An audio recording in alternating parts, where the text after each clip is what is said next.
Bobby, delikado ka dyan. Umalis ka na. Sigurado magpapadala ng mga tao yun para i-check yung sniper nila dyan. Bobby, mag-iingat ka ha. Sige sir, mag-ingat din kayo.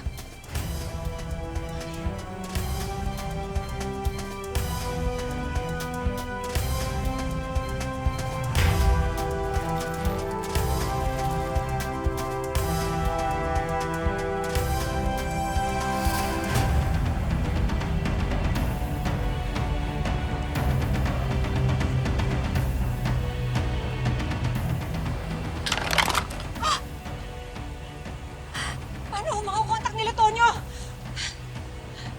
Bahala na!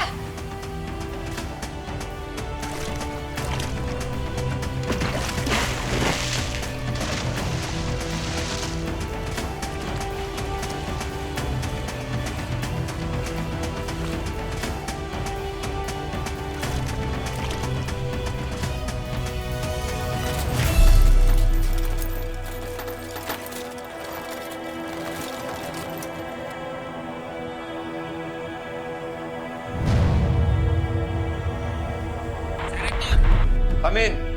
Wala na si Manalo. Anong wala na? Patay na, sir. Sir, mukhang may isang nagpapakabayani. Baka pwede namang pumatay na tayo ng isa sa mga hostages. Para namang mapilitang lumabas sa lunggayang nagpapakabayani yan, sir. Hindi pa oras para pumatay, Lieutenant Gaspar. You know what to do.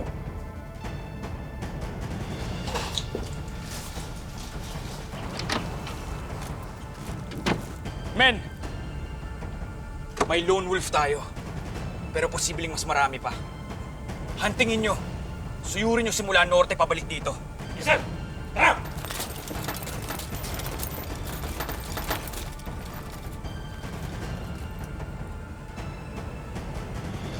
Pre, tumulong daw tayo doon. May pinaparap si Major. Sige, pre, iwan mo na dito. Tara!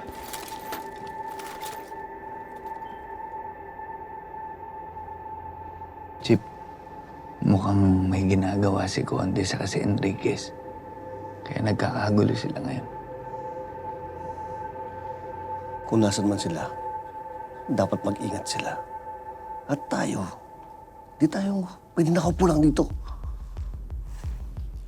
Anong gagawin natin? Pantay sarado tayo dito. Nabawasan ang mga bantay natin. Hahanap tayo ng tiyempo. At kapag nakalabas tayo, kailangan natin kunin yung mga baril natin sa locker. Anong pag nakalabas? Huwag ka na lumaban, Rodolfo. Baka mapahamak ka. Chip, tama si Ma'am. Maiwan na lang kayo dito. Ako na lang yung lalabas para meron din magbabantay sa kanila dito. Kailangan natin silang distract para makalabas ka.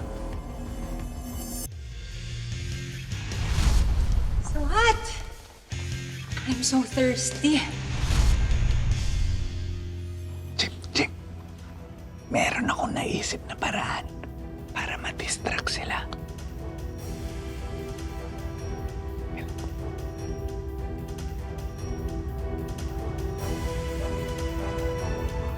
Apple Beach.